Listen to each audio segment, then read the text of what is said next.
Hello everyone and welcome to our self-care group. I hope you are healthy and very positive और आप positive affirmation से आपका दिन start कर रहे हो और आपका पूरा दिन बहुत ही अच्छा जा रहा है। आज मैं बात करने वाली हूँ, जी हाँ, मैं ऐसे कॉमन टॉपिक के बारे में बात कर रही हूँ जो आप और मैं सब लोग फेस कर रहे हैं, डैंड्रफ। बहुत जन इससे परेशान है, छोटी बच्ची है, जेंट्स है, लेडीज है, बहुत ही लोग इससे परेशान हैं। प्लीज़ मुझे कोई एंटी डैंड्रफ शैम्पू दे दो, प्लीज़ मुझे कोई ऐसी रेमेडी बताओ या फिर ऐसा कोई प्रोडक्ट दे दो जिससे मेरा डैंड्रफ चला जाए। मैं आपको बताने वाली हूँ कि डैंड्रफ क्या है, उसका कॉज क्या है, उसका सिम्टम क्या है और उसकी रेमेडीज क्या है। और ऐसा ज़रूरी नहीं है कि जिसको डैंड्रफ है, जिस किसी को भी डैंड्रफ है उसके लिए एक ही रेमेडी काम करेगी, बिकॉज एवरी इंडिविजुअल का स्कैल्प अलग होता है। उस पर जो हम लोग सोल्यूशन, उसके ऊपर जो रेमेडी हम लोग करते हैं वो ज़रूरी नहीं है उस पर वो असर होगा कि नहीं। So for different scalp there are different remedies, तो हम लोग को ट्राई करना पड़ेगा कि किसको कौन सी रेमेडी सूट हो रही है। First let's understand what is dandruff. Dandruff is basically a disease of a scalp.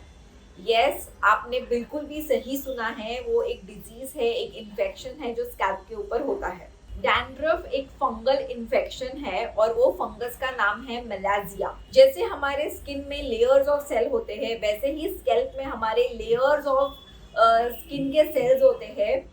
जो डेड हो जाते हैं वो ऊपर आके शेड मतलब निकल जाते हैं, और नए बॉर्न होते हैं वो नीचे है। जो मर जाते हैं वो ऊपर आते हैं और ऊपर आके वो मर जाते हैं और निकल जाते हैं। पर डैंड्रफ की सिचुएशन में क्या होता है, वो मरते हैं, नए बॉर्न होते हैं, मरते, नए बॉर्न होते हैं, मरते। वो प्रोसेस बहुत फास्ट होता है और वो प्रोसेस फास्ट होने की वजह से जो डेड सेल्स शेड होते हैं वो होते नहीं है, वो सिर्फ स्कैल्प पे रहते हैं और वो ड्राई स्किन के फॉर्म में हम लोग को व्हाइट कलर में दिखते हैं। किसको व्हाइट कलर में दिखते हैं, किसको येलोइश।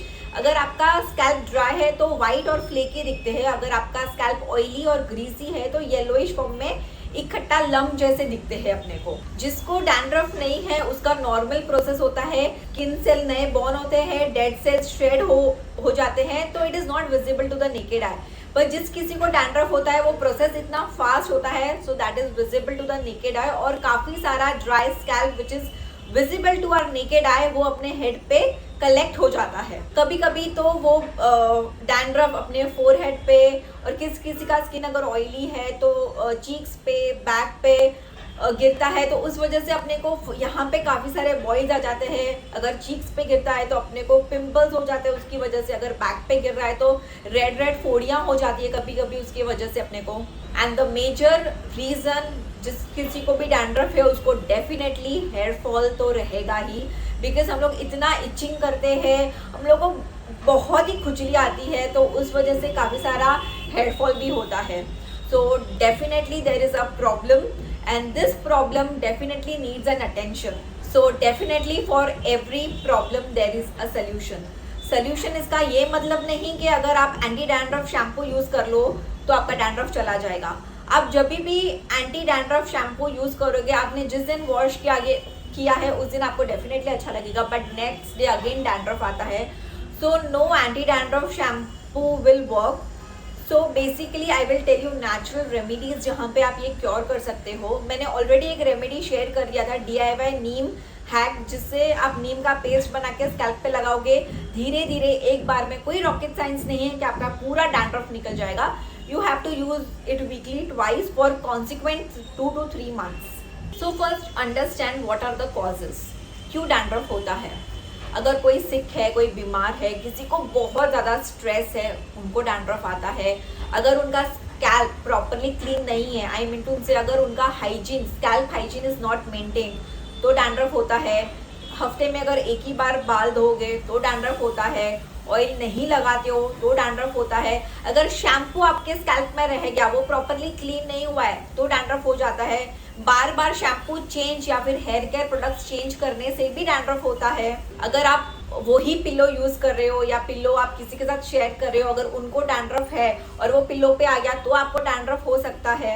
अगर आप कंडीशनर यूज कर रहे हो, कंडीशनर आपके स्कैल्प पे रह गया है, तो डैंड्रफ हो सकता है। So there are lot of reasons. अगर आप ट्रैवल कर रहे हो, जैसे बहुत सारा ह्यूमिडिटी, पोल्यूशन है, स्वेट होता है आपको, अगर आपने वो क्लीन नहीं किया रेगुलरली, लाइक किस किस को हैबिट होता है कि वीक में एक ही बार वॉश करते हैं, but if they are travelling so much they need to wash every alternate day, तो भी डैंड्रफ होता है। सो ये सब रीजन की वजह से हम लोग को डैंड्रफ होता है। और बहुत सारा इचिंग होता है, जिसकी वजह से कोई कोई लोग तो नाखून से इतना स्क्रैच करते हैं तो उनको कभी कभी ब्लड भी निकलता है। And it varies from white to yellow colour. किस किस को छोटे डैंड्रफ होता है, आई मीन छोटा फ्लिक्स, किस किस को बड़ा फ्लिक्स, डिपेंड उनका इंटरनल सिस्टम कैसा है, उनका लाइफस्टाइल कैसा है, उनका maintaining of their scalp, I mean to say hygiene, वो लोग कैसे मेंटेन करते हैं, उस पे भी सब कुछ डिपेंड करता है। अगर ब्लड सर्कुलेशन आपके स्कैल्प में नहीं पहुंचता है तो भी डैंड्रफ होता है। ब्लड सर्कुलेशन और oxygen is must for your hair to grow and to keep away from all the infection. So the best home remedy for dandruff is आप एक जिंजर ले लो। जिंजर एक इतना पावरफुल इंग्रेडिएंट है जो सभी स्कैल्प डिजीज को ऐसे भगा सकता है। सो जिंजर को आयुर्वेदिक में एक हीलिंग हर्ब माना जाता है and actually it is a magical and medicinal herb basically. तो जिंजर को आप क्या कर सकते हो, उसको आप अच्छे से उसका स्किन निकाल दो पहले तो, और स्किन निकालने के बाद उसको अच्छे से ग्रेट कर लो। उसके बाद एक मसलिन क्लॉथ लेके आप उसको स्क्वीज कर दो, उसका सब रस निकल जाता है। या फिर द सेकेंड मेथड इज आप जिंजर को छोटे छोटे छोटे छोटे पीस में कट करके मिक्सर में ग्राइंड करके उसका भी उसको छन्नी से छान लो, उसका जो रस निकलता है वो अपने को डैंड्रफ के लिए एज अ मेडिसिन अपने को यूज़ करना है। एंड ट्रस्ट में जिंजर डैंड्रफ को क्यों भगाता है, उसका main reason is ginger is anti fungal and anti microbial. मतलब उसमें वो प्रॉपर्टी है कि कितने भी माइक्रो ऑर्गेनिजम्स हो, कितना भी फंगस हो आपके स्कैल्प पे, वो सब उड़न छू कर देता है। और इतना उसमें वो इतना पोटेंट है कि जैसे ही जिंजर जूस लगाने से इतना ब्लड सर्कुलेशन फास्ट हो जाता है अपने स्कैल्प में। It gives lot of blood circulation and oxygen to our scalp. और जैसे कि मैंने बताया वो एंटी माइक्रोबियल है, तो जो भी माइक्रो ऑर्गेनिज्म, जो भी फंगस है, सबको हटा देगा और जितनी भी इचिंग होती है वो सब भाग जाएगी ड्यू टू इट्स प्रॉपर्टीज। और अपने स्कैल्प को वो हेल्दी रखने में बहुत ही मेंटेन करता है। And the second powerful ingredient अपने को लेना है lemon juice. Take a 1 complete lemon, उसको हाफ में कट कर दो, उसको स्क्वीज करके जिंजर के जूस में उसको मिक्स कर दो। अभी मैं आपको बाजू में दिखा रही हूँ कैसे लगाना है। पहले अच्छे से आपके हेयर्स को कोम कर लीजिए, उसके बाद पार्टीशन करके with the help of cotton dip that cotton in the juice, और जूस में डिप करके ऑल ओवर योर स्कैल्प में लगाओ। आपको कूलिंग और ठंडा सेंसेशन लगेगा वो। देन कोम योर हेयर, एकदम हल्के हाथ से कोम करना है, चोटी बांध के या उसको अंबोड़ा बांध के उसको रख देना। कितनी देर रखना है इसको, आप उसको half an hour to 2 hours के बीच में रख सकते हो। Overnight I will not suggest, because किस किस का स्कैल्प सेंसिटिव होता है तो it will have a reverse effect on it. So half an hour to 2 hours के बीच में आप उसको रख सकते हो। और ये रेमेडी कौन कौन यूज़ कर सकता है, as it is a natural remedy. हम लोग ने नेचुरल इंग्रेडिएंट्स यूज़ किए हैं from a young age to old age, male female, a girl boy, anyone can use this remedy. और ये रेमेडी के बाद आपको कंपलसरी हेड वॉश लेना है with a normal shampoo, any shampoo, not necessary anti dandruff shampoo, जो भी आपके घर पे अवेलेबल है उससे आप वॉश कर दीजिए।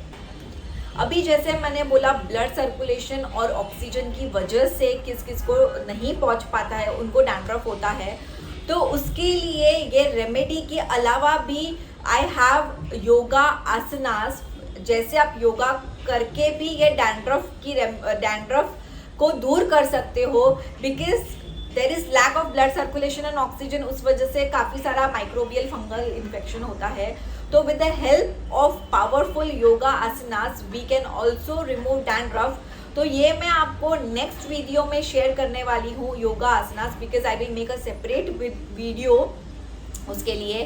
एंड जिस किसी को भी डैंड्रफ है, try this remedy and after that please don't use dryers, compulsory no, उसको नेचुरली फैन में या धूप में सूखने दो आपके हेयर्स। एंड अगेन आफ्टर एक दिन छोड़ के नेक्स्ट डे, जैसे मैंने बोला ऑल्टरनेट आपको ये रेमेडी करना है। जैसे आपने मंडे किया है तो आपको वेडनेसडे करना है और उसके बाद फ्राइडे करना है। Be consistent and you can see the result your self. और प्लीज़ आके मुझे कमेंट बॉक्स में लिखिए आपको ये रेमेडी कैसे लगी and don't forget to like and subscribe my channel. Yes, आपको लगता है कि आपके फ्रेंड की बेटी को या आपके नेबर में किसी को डैंड्रफ है, please share this remedy to them ताकि उनको भी बेनिफिट मिले ये नेचुरल रेमेडी से। Thank you.